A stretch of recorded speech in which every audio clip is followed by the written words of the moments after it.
Bonjour, cousine. T'as jamais eu la micro? Je l'ai aussi. À part l'école, j'ai jamais quitté la Belgique.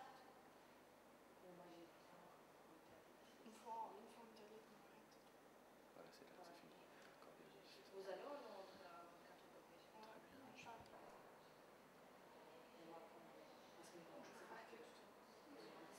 Du coup, plus sur un flux.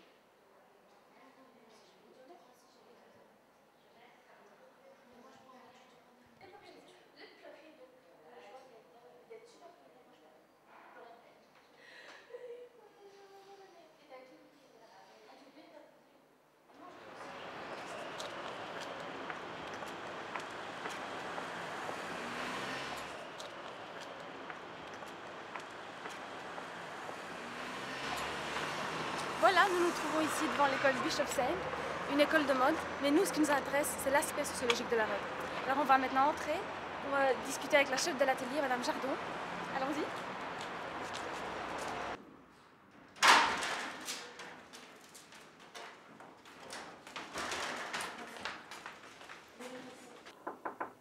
Oui, Bonjour. bonjour.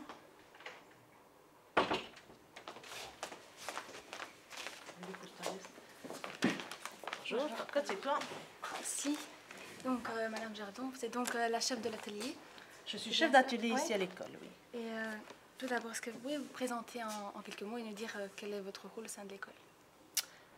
Eh bien, moi je suis chef d'atelier ici à l'Institut Bischofsheim et je m'occupe plus particulièrement de la section habillement, donc tout ce qui concerne la mode.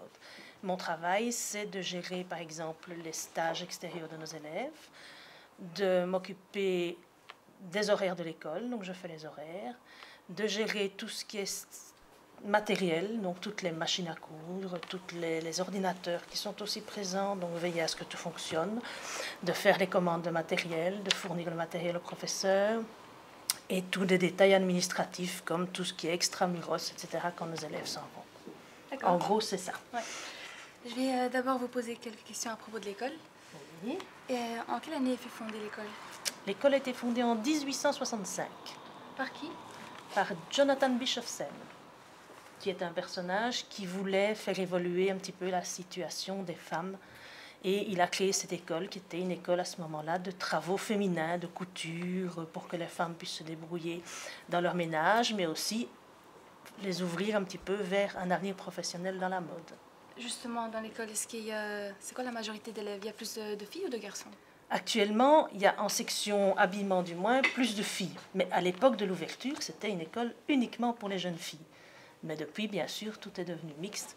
Et on a par classe d'habillement 1 ou 2 garçons. Est-ce que vous pouvez me dire, définir au terme sociologique le mot mode? Terme sociologique, je ne sais pas trop ce que tu entends par sociologie de la mode. Je dirais que la mode, c'est un grand mouvement de rassemblement, surtout des jeunes. Surtout des jeunes, oui, justement, j'allais dire à quoi et à qui sert-elle, justement?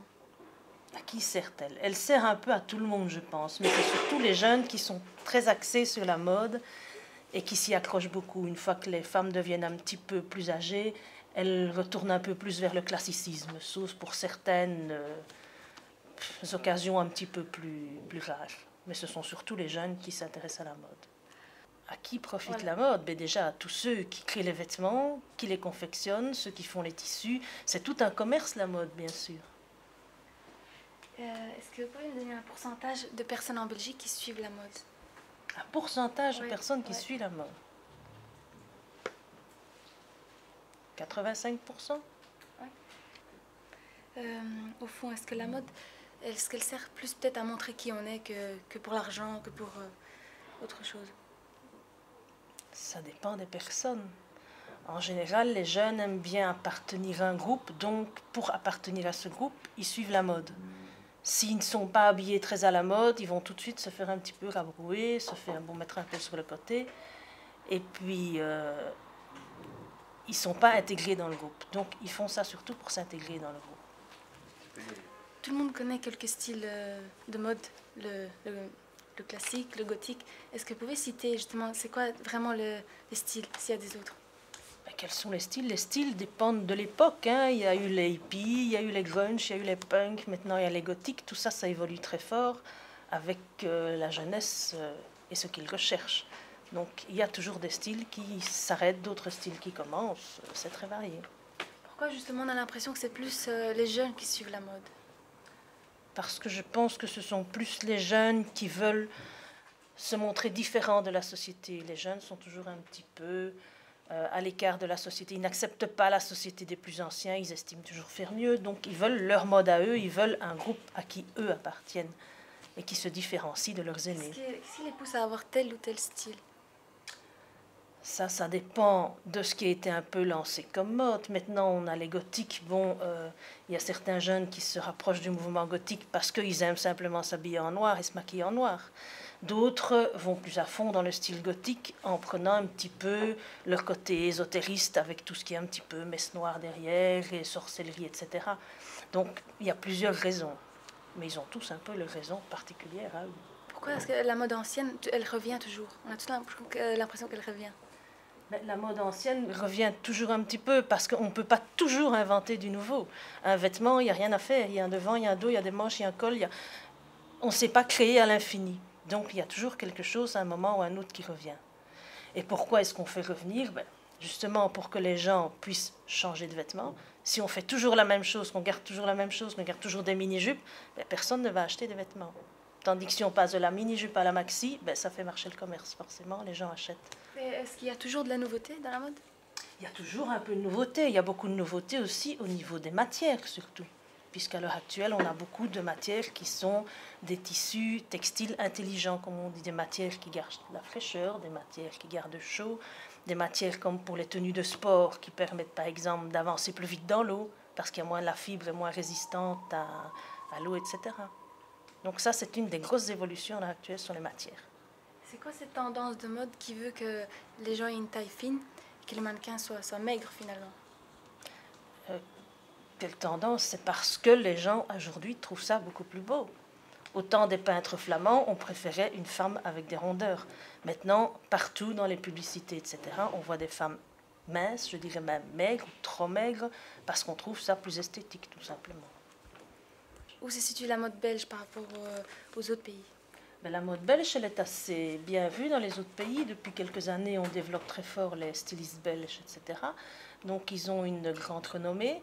Et la mode belge se situe un petit peu dans le même cadre que l'Italie, la France, au niveau européen. Est-ce que c'est un hasard si les grandes écoles de mode sont à Anvers? Les grandes écoles de mode ne sont pas toutes à Anvers. C'est là que c'est vrai qu'il y en a un petit peu plus. Un hasard, je ne sais pas. Non, parce que c'est en Flandre qu'il reste le plus d'ateliers de confection en Belgique aussi. Donc c'est un peu logique que les écoles soient là. Mais on a plusieurs écoles qui ne sont pas du tout en Flandre. Hein.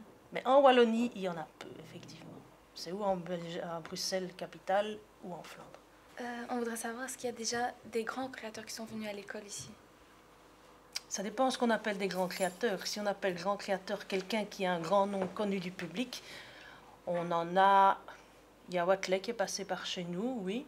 Mais ce que nous avons surtout, ce sont des élèves qui travaillent en tant que stylistes auprès des grands créateurs. Donc on a un élève qui travaille pour Mugler, par exemple. On a un autre élève qui travaille pour un autre grand créateur, je ne reviens plus sur le nom. Mais disons que nos élèves travaillent surtout en assistant styliste pour les grands noms. En général, notre défilé de fin d'année présente simplement les travaux que nos élèves ont faits pendant l'année scolaire. Cette année-ci, c'est un petit peu particulier parce que nous avons travaillé un projet assez important en collaboration avec le Théâtre de la Monnaie. C'est-à-dire que nous avons pris comme thème l'opéra Wozzeck d'Albanberg et que sur ce thème, nos élèves de section art décoratif ont créé un décor et nos élèves de section habillement ont créé des costumes. Donc, tous ces costumes vont être présentés dans le décor fait par les sections art décoratif le 30 mai. Il y aura toute une partie basée sur le thème de l'opéra avec les costumes réalisés pour l'opéra et une mise en scène particulière. Et puis, il y aura l'autre partie du défilé qui seront les vêtements qui ne font pas partie de ce projet au départ. Mais c'est un grand projet qui va être assez impressionnant, ça vaut la peine de venir le voir. Justement, les créations des élèves, où est-ce qu'ils vont après le défilé? En général, les élèves gardent leurs créations, puisque ce sont leurs créations, ça leur sert un petit peu de bouc pour aller s'inscrire dans les hautes écoles ou pour aller se présenter pour un travail. Donc elles ont un petit reportage photo, elles ont leur modèle qu'elles ont réalisé et elles vont présenter ça pour se faire engager ou pour examen d'entrée dans une haute école. Donc les tissus qu'on voit ici, est-ce que c'est les élèves qui utilisent? Ce sont des tissus, des fournitures, etc. qui sont à la disposition des élèves, bien sûr. Donc ce sont surtout des épreuves de qualification de fin d'année. Donc les travaux qui sont là sont à 50% des travaux qui sont passés devant un jury extérieur, c'est-à-dire un jury de professionnels qui vient coter les travaux des élèves. Aussi bien au niveau de la création que du bien aller sur corps, que de la confection. Donc il y a un jury extérieur qui vient vraiment les coter.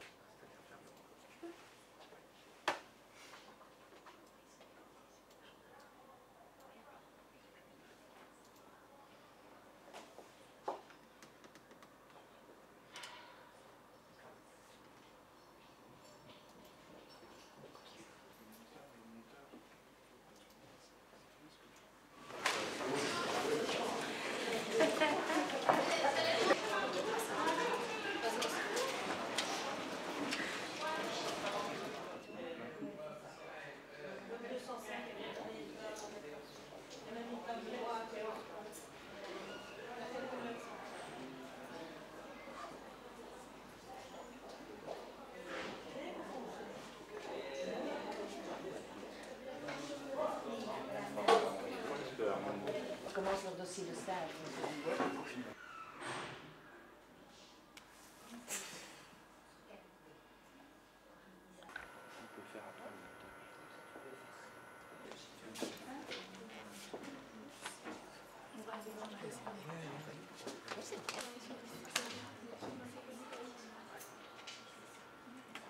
F8, voilà, mais tu étais en F8, donc maintenant tu dois faire A.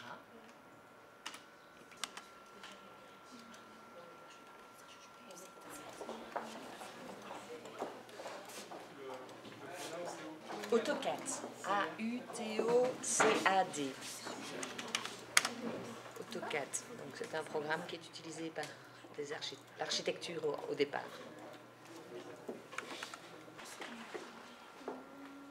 Donc là on est avec Maria. Elle va nous montrer comment elle procède pour faire une création. Alors dis-nous, comment tu commences? Tu commences par quoi au début? Je commence d'abord faire le patron de base. Et par rapport au patron de base, oui, c'est ça. Ce qu'il y a sur la table, les jupes. Et je regarde qu'est-ce que c'est le plus compliqué sur un modèle à faire. Les manches, le bustier, la jupe. Et puis en fait, je fais tout en calicot pour voir qu'est-ce que ça donne comme modèle, voir les petits où c'est plus difficile à coudre et à refaire. Et puis je prends les patrons et je coupe dans mon tissu que je veux le faire, créer la robe et tout ça. Et t'as mis combien de temps pour la faire? Sur cette veste, j'ai quand même pris un peu plus, enfin pas vraiment beaucoup de semaines, mais une semaine comme ça, mais pas tout le temps dedans. Je fais juste sortir le patron, j'ai mis sur le tissu parce que je savais déjà de quoi Tu l'as pas fini en fait, là, non? mais je ne l'ai pas fini parce qu'il faut encore la doublure, mettre toujours les mots et puis faire ici le ourlet. Et sinon, elle est finie. Ça va, on va te laisser terminer alors, merci. Merci beaucoup. On va aller voir les élèves maintenant pour voir ce qu'ils pensent à propos de la mode. Donc vous êtes dans une école de mode en 4e année. Alors pourquoi vous avez choisi cette option? Ok. C'est un petit rêve d'enfant. À 3 ans, on commence à couper les tissus. Les rideaux, d'abord les rideaux parce qu'on veut faire des petits trucs. Et alors, en fait, moi, j'aime bien m'habiller joliment et je préfère avoir mes vêtements à moi-même. Dire, je suis fière, je fais moi-même. C'est un métier pas facile, c'est assez compliqué, mais il faut avoir beaucoup de patience. Couture industrielle et dessin technique. C'est surtout ces cours-là oui, les plus importants. C'est pour ça qu'il faut prendre vraiment le temps de faire attention et faire tout à son aise. Moi, au début d'année, je ne savais pas suivre. On galérait un peu, quoi. Oui, c'est ça, quoi. Mais si on prend le temps de bien réfléchir, de vraiment Ouais. être cool, quoi, là, ça va. Mais si on veut vite faire et tout, là, ça va aller en galère quand même un peu. Il faut tout le temps prendre le temps et ne pas stresser, surtout ça. Et vraiment, si on a des questions et tout, il faut les poser, il faut oser parler et prendre le temps, quoi. C'est ça le principal, en fait, le temps. C'est comme les maths, c'est comme ça et il n'y a pas autrement. Juste en couture, on peut tricher, on peut mélanger un peu les choses, mais faire des patrons, il faut être vraiment, vraiment précis. Quelqu'un a une autre raison? Ouais, avoir un style différent, c'est C'est plus parce que vous avez envie de voir tout le monde avec son style, avec sa création, avec toutes ses idées, quoi. C'est parce que tu as envie peut-être de plus tard porter les vêtements que tu auras créés, peut-être. Ouais.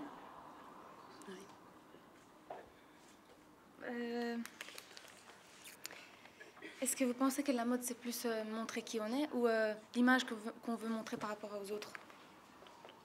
Ça dépend des personnes. Mhm. Il y a des personnes qui...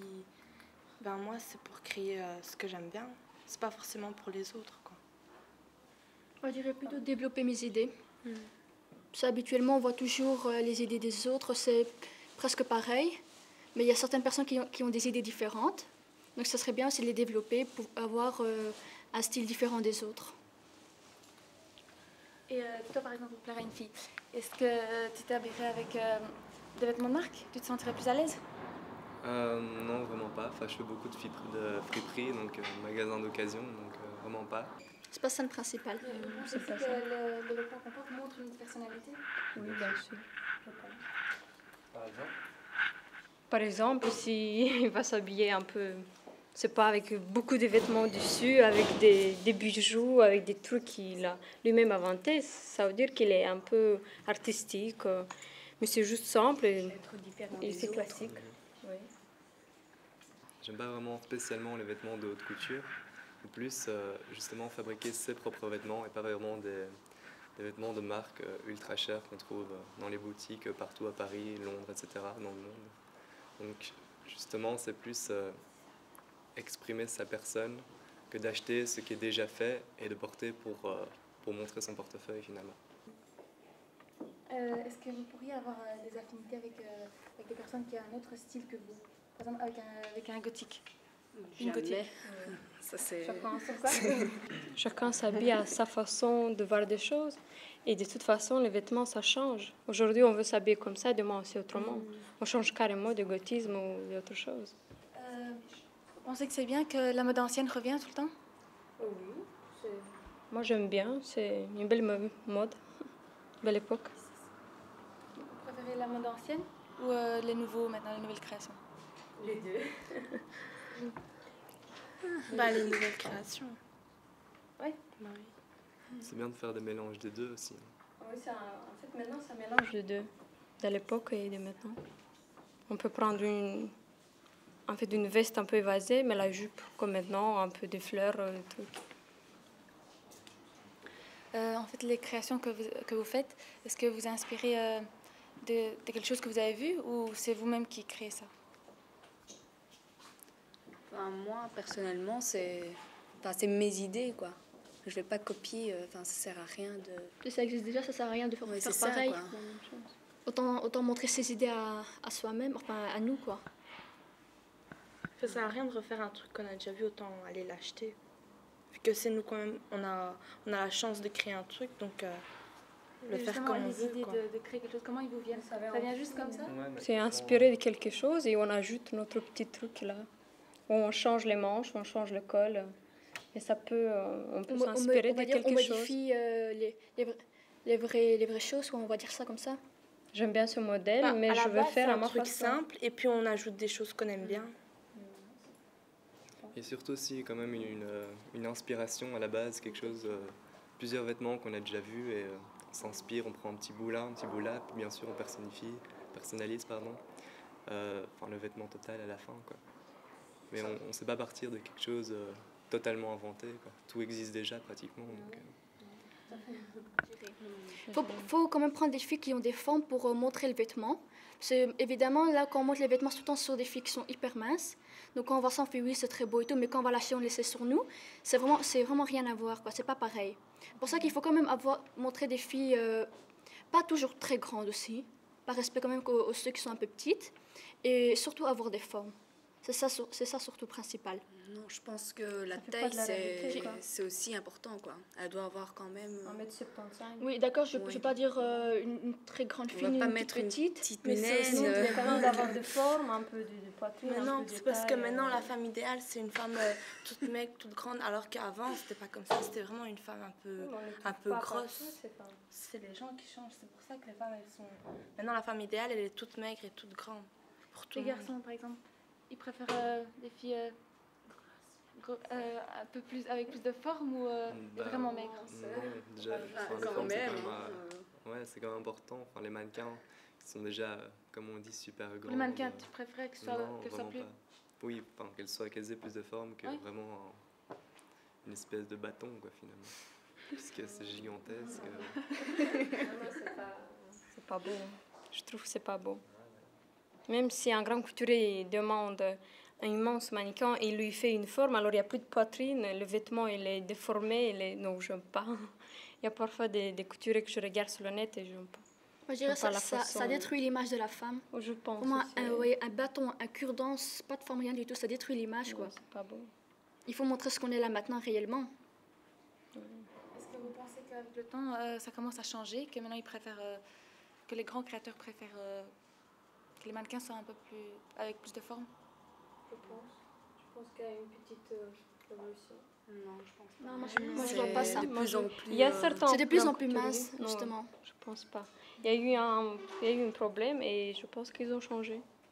Pas tous les grands couturiers, évidemment, mais il y a certains que je veux qu'ils ont Mais changé sinon, leur style. la majorité, ça reste encore mince, quoi. Et Oui, si on pouvait c'est encore vrai, plus c'est mince, vrai, mais ça aurait pas été mieux, vraiment quoi. juste la peau et les os, quoi. Bah, autant qu'ils prennent des anorexiques, alors. Mais bon, c'est horrible. Ouais, hein. Vous pensez que ça pose un problème dans la société, dans la vie de tous les jours Ben ouais, parce qu'il y a des filles qui veulent Devenir comme elle. Ouais, Oui, ça devenir comme influence elle. beaucoup les jeunes filles. Bah oui, elle est mince, moi aussi je veux devenir comme elle, je suis là avec les régimes, je mange rien du tout, ça influence beaucoup, quoi. Il faut pas. Tu la connais déjà?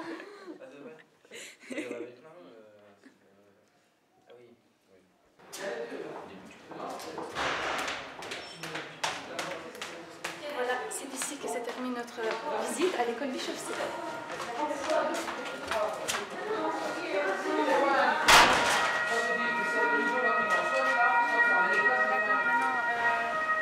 On vient de quitter l'école, on a quand même quelques informations.